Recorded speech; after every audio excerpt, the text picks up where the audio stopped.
자, 오늘 말씀 보겠습니다. 지난주에는 어린아이와 장성한 자라고 하는 제목으로 말씀을 드렸습니다. 오늘 역시 비슷한 내용입니다. 중요한 내용은 반복해서 강조하는 것이 성경의 특징이라고 할 수 있습니다.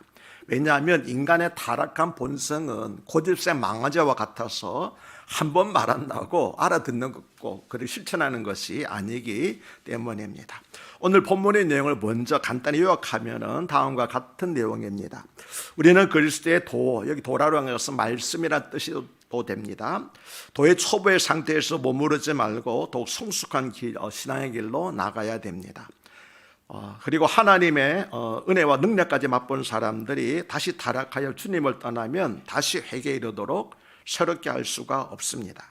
그리스도를 다시 십자가에 못 박는 것 같은 일이 되기 때문입니다. 비를 흡수하여 채소를 내는 땅과 같은 그리스도인들은 복을 받겠지만 비를 흡수하지 않아 척박한 땅이 되게 하여 가시와 엉겅기를 내는 땅과 같은 그리스도인들은 영원히 불사름을 당할 것입니다. 그러므로 우리는 끝까지 부지런히 행하여 소망을 이루는 자들이 되어야 한다는 것이 오늘 본문의 내용을 요약한 것입니다.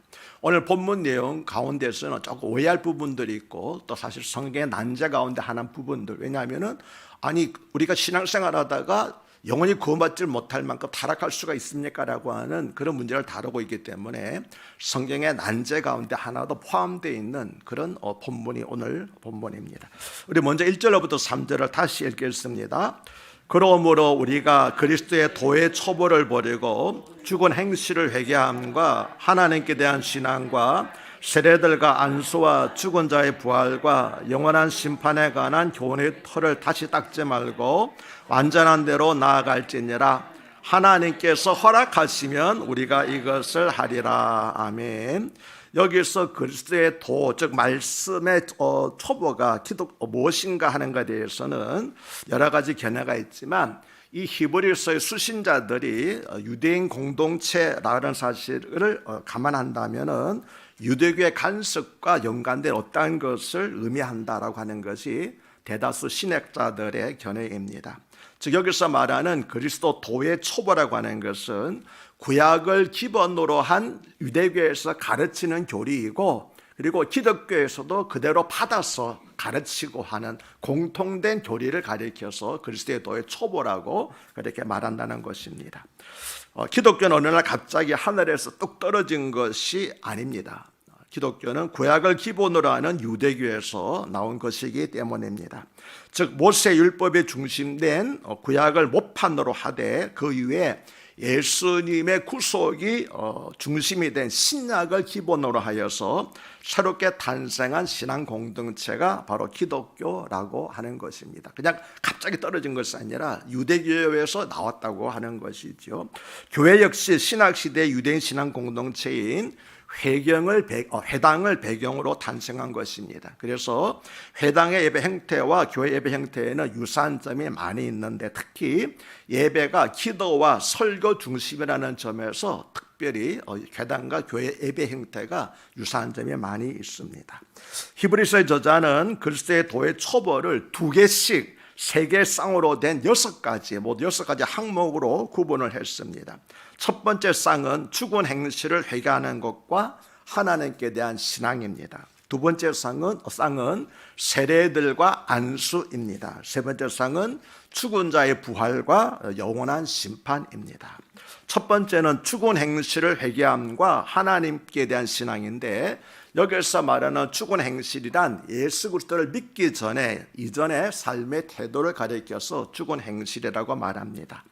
그런데 죽은 행실을 회개하는 것과 하나님께 대한 신앙은 별개가 아니라 하나이기 때문에 한 묶음으로, 그래서 죽은 행실을 회개함과 하나님께 대한 신앙을 한 묶음으로 한 쌍으로 말한 것입니다. 왜냐하면 죽을 수밖에 없던 지난날의 행실을 뉘우치고 하나님께 돌아서가는 것이 바로 회개이기 때문입니다. 이와 같은 회개는 구약시대 선자들의 기본적인 가르침이었을 뿐만 아니라 세례 요한과 그리고 예수님과 사도들의 가르침에 있어서도 역시 기본적인 것이었습니다. 세례 요한이 회개하라고 외쳤고 예수님께도 역시 회개하라. 그리고 베드로도 마찬가지입니까? 너희가 회개하여서 예수 이름으로 세례를 받으면은 성령을 선물로 받으리라. 그래서 회개라고 한다는 것은 모든 공통적인 주장인 것이었지요. 우리는 처음 예수님을 믿고 세례를 받을 때 물질 중심, 현실 중심의 사고방식을 버리고 180도 전환하여 예수님 중심의 삶으로 돌아왔습니다. 그런데 다시 믿음을 버리고 물질 중심, 현실 중심의 사고방식으로 돌아간다면 그것이 바로 죽은 행실로 돌아가는 것입니다. 이런 사람들은 영적으로 죽은 자들이 됩니다. 이렇게 죽은 행실을 회개하는 일을 반복하지 말라라고 말하는 것입니다. 두 번째는 세례들과 안수가 한 쌍이지요. 여기서 세례들이라고 복수로 말한 것은 우리가 말하는 그 세례가 아니라 유대교의 다양한 정결 예식들을 말하기 때문에 세례들이라고 복수로 말한 것입니다. 왜냐하면 우리 교회에서 하는 세례는 여러 개 아니잖아요. 오직 하나밖에 없잖아요. 근데 여기서 말하는 것은 유대교의 다양한 정결 예식들을 세례라고 표현했기 때문에 복수로 말한 것입니다. 예를 들면 유대인들은 식사 전에 반드시 정결 예식을 행했습니다.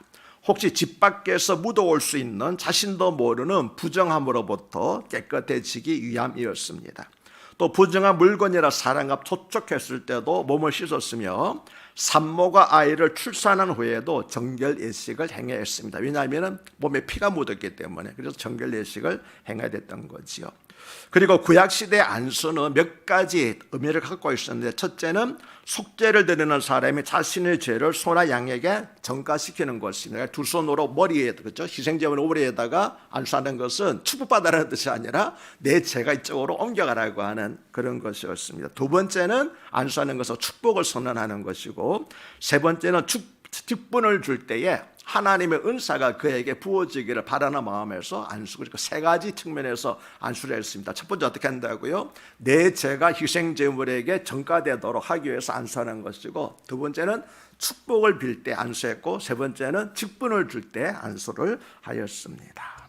그러나 기독교에는 오직 한 가지 세례밖에 없다고 조금 전에 말씀을 드렸습니다. 그것은 계동자에게 물로 세례를 주는 것입니다. 그런데 초대교회 당시에는 세례를 줄 때에 안수를 함께 행했기 때문에 세례들과 안수라고 그렇게 말한 것이었습니다. 한문으로 말한 겁니다.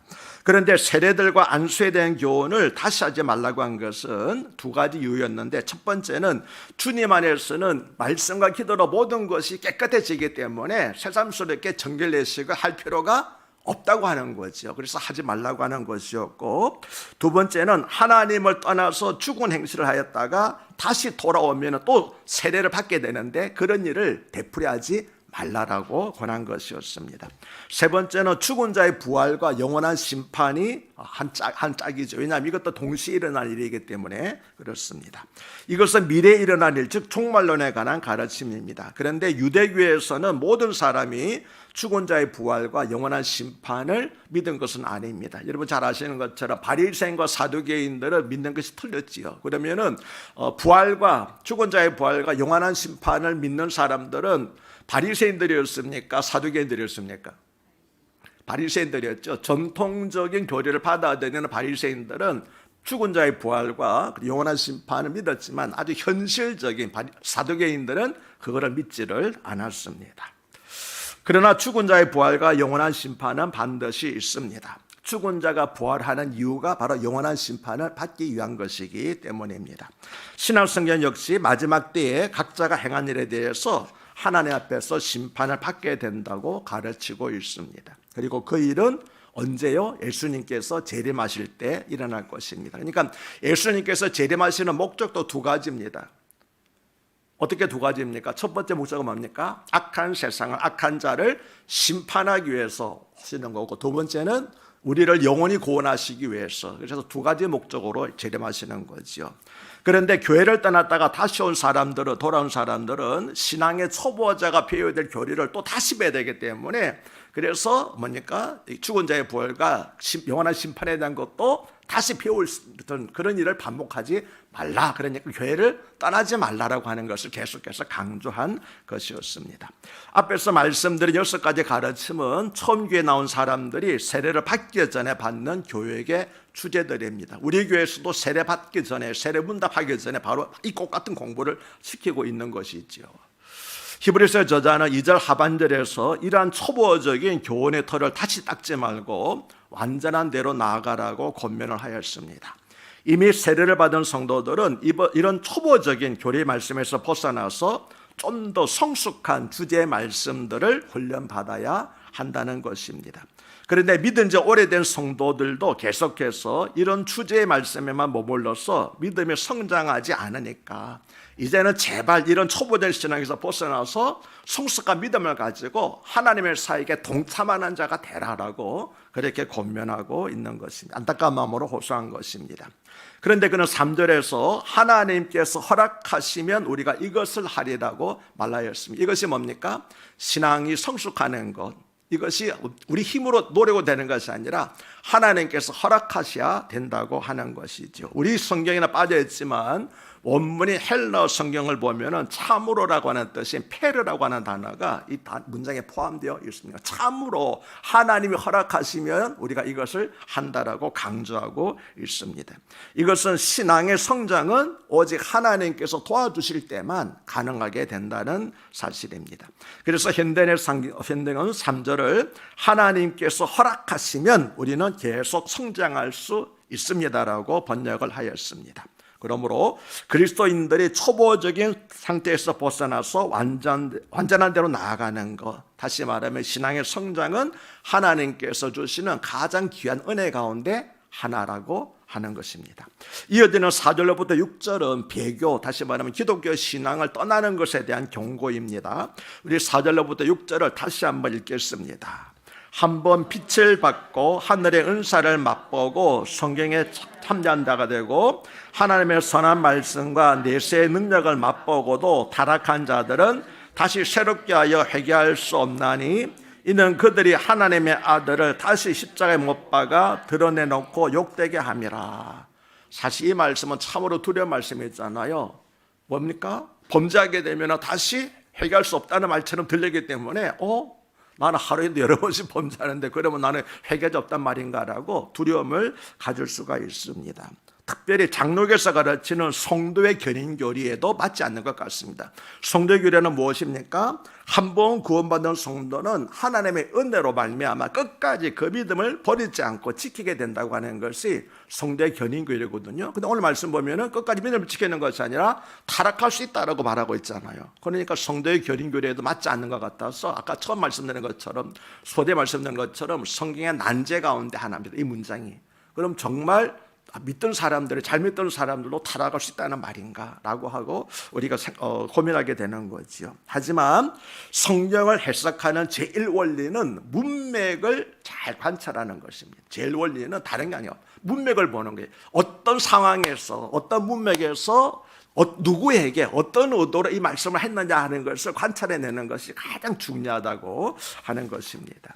문맥을 살펴보면 본문은 성숙한 성도들도 타락할 수 있다고 경고하는 것이 결코 아닙니다. 본문은 영적 성장을 게을리하여 여전히 신앙의 초보 상태에만 머물러 있는 사람들을 향해서 경고한 것이지 신앙이 성숙한 사람, 계속해서 여러분처럼 수협에 나오고 하는 이런 분들에 대해서 경고한 것이 결코 아니라는 거예요. 배우기를 게을리하고 나는 이 정도고 좋아라고 그냥 주일만 왔다 갔다 하는 사람들에 대해서 이러다가 너희들이 떠내려갈 수 있다라고 경고한 그런 말씀이지 열심히 신앙생활로 발부둥지는 사람도 타락할 수 있다고 말한 것이 결코 아니라는 겁니다.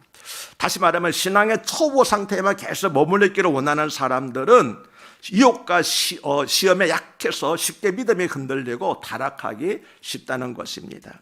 그리고 한 번 신앙생활 하다가 타락한 사람은 처음 믿는 사람보다도 사실 더 회개하기가 어려운 것이 사실이죠. 왜 그렇습니까? 마음이 더 강팍해지기 때문에 그렇습니다.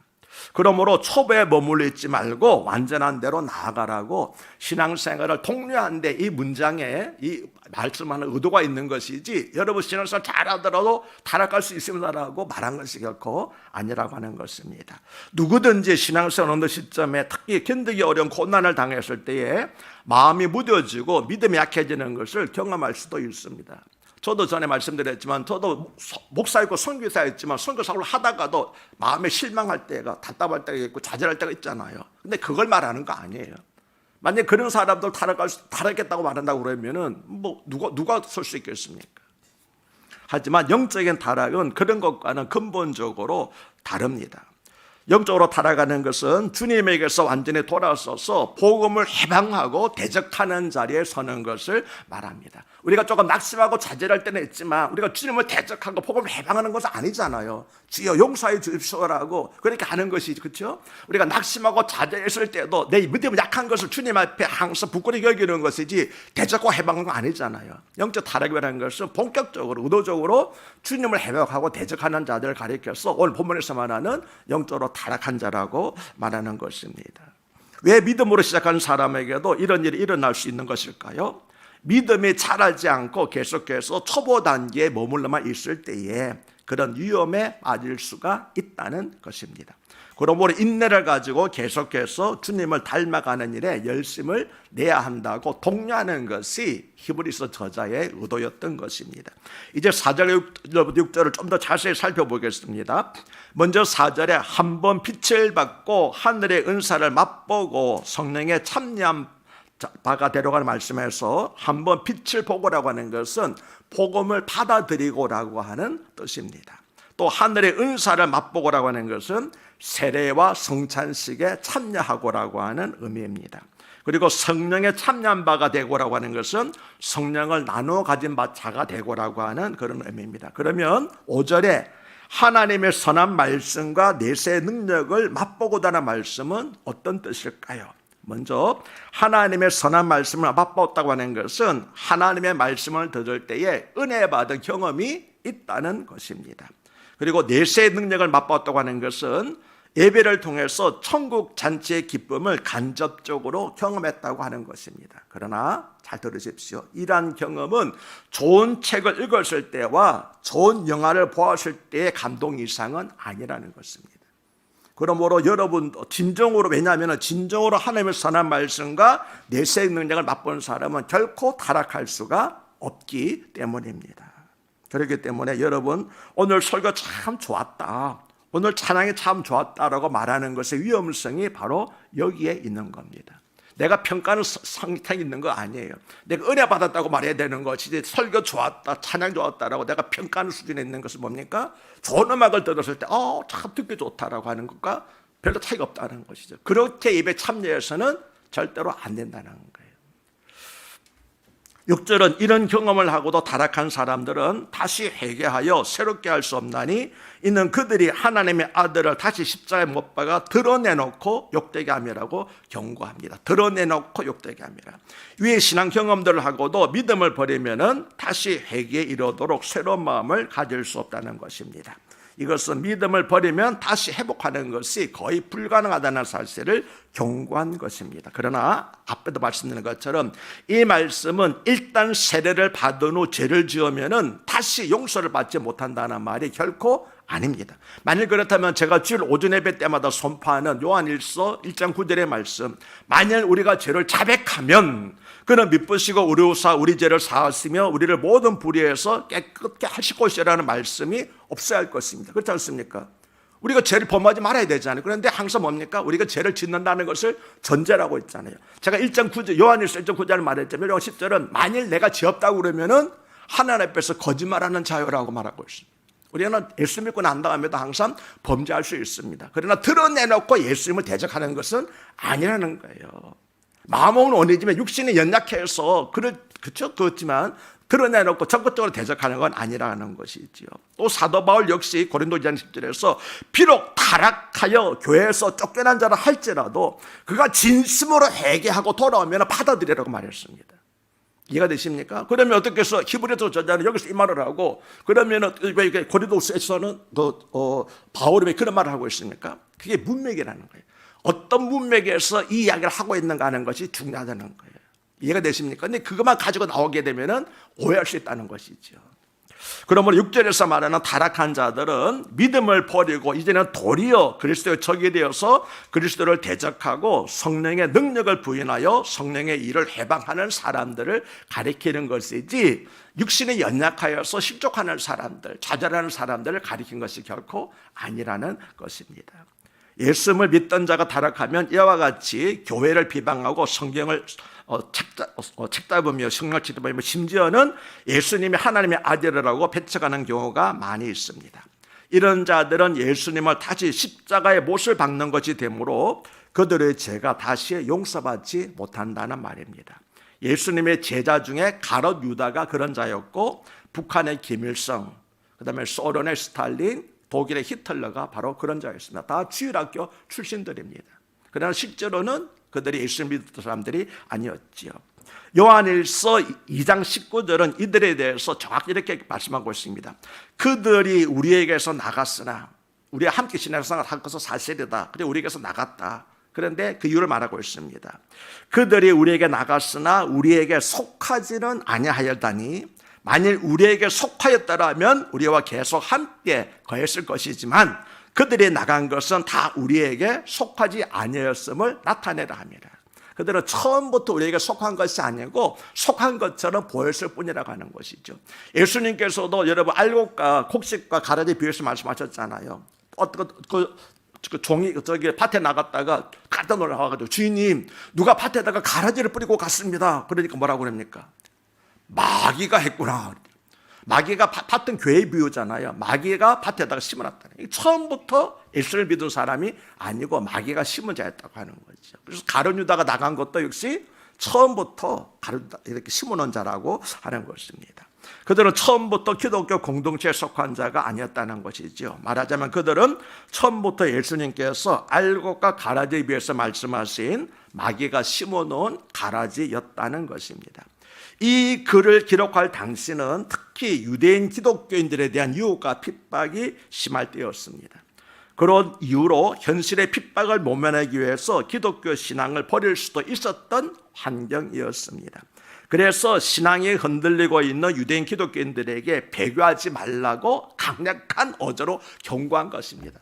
많이 떠나게 되면 돌아올 수 없어라고 경고하는 거예요. 다시 말하면 우리가 말하잖아, 우리 아이들한테 너 만약에 이렇게 하게 되면 죽을 줄 알아? 그럼 정말 죽이는 겁니까?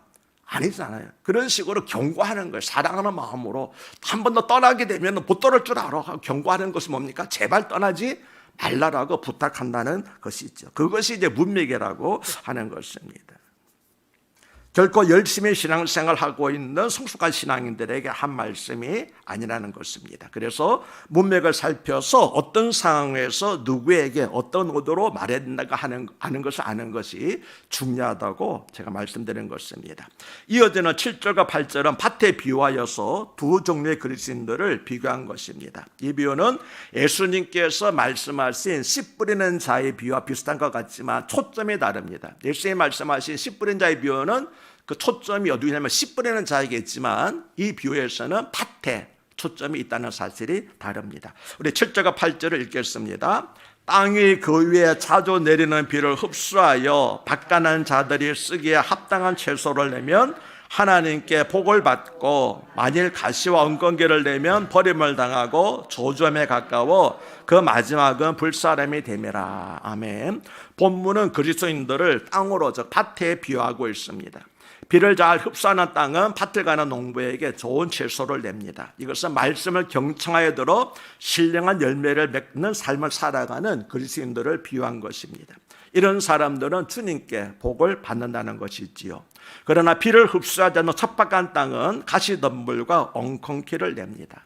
이것은 말씀을 받아들이지 않아서 열매를 맺지 못하고 항상 불평과 원망만 일삼는 사람을 가리킵니다.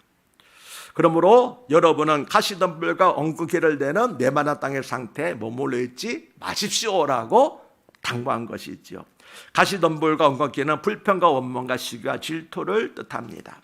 말씀을 멀리하고 신령한 은혜밖에 있기 때문에 그 안에 이런 저주만 가득하게 되는 것입니다. 이스라엘을 출애굽할 때 광야에서 하나님께 원망하던 자들은 모두 다 그 광야에서 죽었습니다. 이처럼 열매 맺지 못하는 땅과 같은 그리스도인들은 버림을 받고 결국 저주를 받아 불살림을 당하게 된다고 경고한 것입니다. 그렇게 된다는 것이 아니라 경고한 것이라고 하는 거죠. 마지막으로 9절과 12절은 혹시 앞에 강한 질책과 경고로 말미암아 마음이 상했을지도 모를 성도들을 위로하면서 다시 신앙을 독려한 것입니다. 이것이 바로 사도 바울의 방법이고 구약시대 선자들의 방법이고 성경 저자들의 공통적인 방법입니다. 꾸짖은 다음에는 반드시 다시 위로하고 격려하여서 소망을 품도록 해야 된다는 거죠. 이것은 우리 자녀들을 대할 때도 똑같은 원칙이 적용이 됩니다. 혼만 내서는 안 되고 혼내고 난 다음에 안아줘야 된다는 것이지요. 우리 9절로부터 12절을 다시 읽겠습니다. 사랑하는 자들아, 우리가 이같이 말하나 너희에게는 이보다 더 좋은 것 곧 구원에 속한 것이 있음을 확신하노라. 하나님은 불의하지 아니하사 너희 행위와 그 이름을 위하여 나타난 사랑으로 이미 성도를 섬긴 것과 이제도 섬기고 있는 것을 잊어버리지 아니하시느니라. 우리가 간절히 원하는 것은 너희 각 사람이 동일한 부지런을 나타내어 끝까지 소망의 풍성함에 이르러 게으르지 아니하고 믿음과 오래 참음으로 말미암아 약속들을 기업으로 받는 자들을 본받는 자 되게 하려는 것이니라. 아멘. 뭐라고 말합니까? 사랑하는 자들아, 우리가 이같이 말하지만 실제 내 본 의도는 그게 아니라는 거죠. 단지 내가 이렇게 말하지만 사실은 너희가 신앙생활 잘하고 있음을 내가 알고 있고 하나님께서도 그것을 알고 계신다, 기억하고 계신다라고 말하고 있습니다. 그래서 새번역 성경으로 제가 이 본문을 다시 읽었습니다. 사랑하는 여러분, 비록 우리가 이렇게 말하지만 여러분에게는 구원에 이르게 하는 더 좋은 것들이 있다는 사실을 확신합니다. 하나님은 불의하신 분이 아니므로 여러분의 행위와 여러분이 하나님의 이름을 위하여 나타낸 사랑을 잊지 않으십니다. 여러분은 성도들을 섬겼으며 또 지금도 섬기고 있습니다. 여러분 각 사람은 같은 열성을 끝까지 나타내서 소망을 이루시기 바랍니다. 여러분은 게으른 사람이 되지 말고 믿음과 인내로 약속을 상속받는 사람들을 본받는 사람이 되어야 합니다라고 번역을 하였습니다. 예수님을 믿기 시작한 지 오래되었음에도 여전히 믿음의 초보에 머물렀다는 것을 책망하고 배교의 위험을 강도 높게 경고했던 히브리서 저자는 9절로부터 갑자기 말씀을 바꾸지요. 이제는 뭡니까? 위로하기 시작을 합니다. 그러면서 여러분에게는 구원에 이르게 하는 더 좋은 것들이 있음을 확신한다고 말했는데 이 말의 뜻은 여러분은 반드시 구원에 이를 것을 내가 확신합니다라고 말한 것이었습니다. 그리고 히브리서 공동체의 믿음과 성도들을 향한 그들의 섬김을 하나님께서 기억하셨다. 성경에서 말하는 기억했다고 하는 것은 칼로 새겼다는 뜻입니다. 그러니까 절대 잊지 않는 뜻이죠. 이것은 히브리서를 처음 받은 히브리서 성도들이 아직은 믿음을 잃지 않은 상태라고 하는 사실을 의미하고 있습니다. 하지만 그들 대부분이 신앙 성장과 영적 성숙에 대한 관심이 없고 심지어 일부 성도들은 배교할 위험까지 가지고 있었기 때문에 미리 이같이 내가 경고를 했다라. 그러니까 여기서 뭡니까? 오늘 말씀의 핵심은 뭡니까? 경고했다는 거예요. 실제로 그렇다는 것이 아니라 이런 일이 난다는 것이 아니라 내가 경고했다, 내 마음 알아달라고 말하는 거지요. 그러므로 믿음의 훈련을 하여 강건하고 세련된 신앙을 가지라는 것입니다. 경건의 훈련을 게을리하지 말라는 겁니다. 히브리서는 이들에게 믿음의 성장을 위해서 훈련받을 것을 권면합니다. 그래서 훈련받은 건강한 영을 가진 사람이 되고 하나님이 기뻐하시는 뜻이 무엇인지 분별할 수 있는 훈련되고 세련된 지각을 가진 성도가 되라고 촉구합니다. 그리고 이런 일을 소망의 풍성함에 이르게 될 때까지 오래 참으면서 계속하라고 권면하고 있습니다. 농부가 씨를 뿌리고 열매 맺을 때까지 수고하듯이 그렇게 하라는 거지요. 그들이 고난과 핍박에도 포기하지 않고 이런 열매 맺기 위한 삶을 계속한다면 하나님께서 마지막 날에 큰 복을 내리실 것이라는 사실입니다. 이제 설교를 마무리하겠습니다. 오늘 본문을 통해서 히브리서의 저자는 신앙의 초보에서 벗어나서 성숙한 신앙인이 되라고 권면합니다. 신앙의 초보는 죽은 행실을 회개함, 하나님께 대한 신앙, 세례, 안수, 부활, 심판 이런 것들입니다. 즉 기독교 신앙의 기초가 되는 그 정도에만 머물러서 늘 그 이야기만 하지 말고 완전한 대로 성숙한 대로 나아가라고 말합니다. 그런데 우리 역시들 항상 내가 구원받았다, 나는 죽어서 천국 간다, 지금 죽어도 천국 간다, 이 수준에서 벗어나지를 못하고 있다고 하는 것입니다. 그래서 다른 사람들에게도 말할 때 당신도 예수 믿고 천국 가라, 지금 입으로 시인하고 확신을 가지면 천국 갈 수 있다, 이 정도밖에 예수님을 전하지 못한다고 하는 것이죠. 이것을 위해서 우리가 신앙생활을 하고 있느냐? 그건 기초라고 하는 거죠. 우리는 더 큰데 더 성숙한 신앙으로 나아가야 된다고 말하고 있습니다. 그러면 영적으로 성숙한 신앙의 신자의 모습은 어떤 것입니까? 그것이 바로 11절과 12절에 나타난 모습이지요. 우리가 간절히 원하는 것은 너희 각 사람이 동일한 부지런을 나타내어 끝까지 소망의 풍성함에 이르러 게으르지 아니하고 믿음과 오래 참음으로 말미암아 약속들을 기업으로 받는 자들을 본받는 자 되게 하려는 것입니다. 다시 말하면 우리 믿음의 조상들처럼 여러분도 그렇게 믿음으로 사십시오라고 권면을 한 겁니다. 오늘의 교훈을 한마디로 요약하게 되면 성숙한 신앙인이 되라는 것입니다. 믿음은 하루아침에 깊어질 수 없는 것이기 때문에 날마다의 삶 속에서 말씀을 묵상하고 그 말씀대로 살려고 노력해 나가면 하나님의 바라시는 성숙한 신앙인이 누구나 될 수 있다는 것입니다. 우리 믿음의 나이가 많아질수록 믿음의 나이에 걸맞는 성숙한 신앙을 유지해야 한다는 것입니다. 성숙한 신앙이란 성숙한 성경 지식과 더불어서 그 지식에 어울리는 행함이 뒤따르는 신앙을 말합니다. 그러나 믿는 나이만큼 믿음이 성숙해지지 못하면 뿌리가 약해서 적은 시험에도 흔들리고 넘어질 수가 있다고 경고한 것입니다. 부디 바라기로는 우리 근사랑교회 모든 성도님들은 신앙의 연륜만큼 성숙한 믿음의 삶을 사시기를 주님의 이름으로 축복합니다. 하나님 아버지, 오늘 말씀을 통하여서 우리 자신을 돌아봅니다. 신앙의 게으름을 버리게 하여 주시고 배우기를 힘쓰는 저희들이 되게 하여 주시고 이제는 신앙의 초보에서 벗어나서 완전한 대로 성숙한 신앙이 되기 위하여서 힘쓰는 저희들이 되게 하여 주시옵소서. 나는 죽어도 천국 갈 거야, 이 수준에서 머물지 않게 하여 주시옵소서. 그리고 힘들고 어려운 시험을 당했더라도 믿음 버리는 일을 결단코 하지 않게 해주시고 소망의 풍성함에 이르기까지 농부가 씨를 뿌리고 열매 맺는 그날까지 수고하듯이 끝까지 인내하는 저희 모두가 되게 하여 주시옵소서.